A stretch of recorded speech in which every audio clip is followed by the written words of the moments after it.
આ સત્તા કોઈના બાપની જાગીર નથી.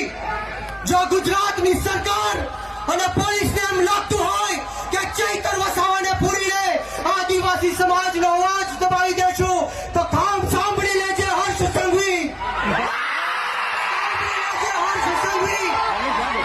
ચૈતર વસાવા આંદોલનની કોખમાંથી જન્મેલો એક નેતા છે. ગરમ તપતી ભઠ્ઠીમાંથી નીકળેલો નેતા છે. અમે કોઈના બાપથી ડરવાના કે ગભરાવાના નથી. એક વાર નહીં, બે વાર નહીં, 10 વાર ચૈતર વસાવાને જેલમાં નાખ્યો. બોલો તમને ગુસ્સો આવે છે કે નથી આવતો? તો આજે હુંકાર અને આજે અવાજ એવો કે આ ગાંધીનગર નહીં પરંતુ દિલ્હીમાં જ્યાં નરેન્દ્ર મોદી શાસન કરી રહ્યો છે એના કાનના પડદા ફાટી જવા જોઈએ. બંને હાથ ઉપર કરે, બંને હાથ ઉપર કરે, મુઠ્ઠી વાળી અને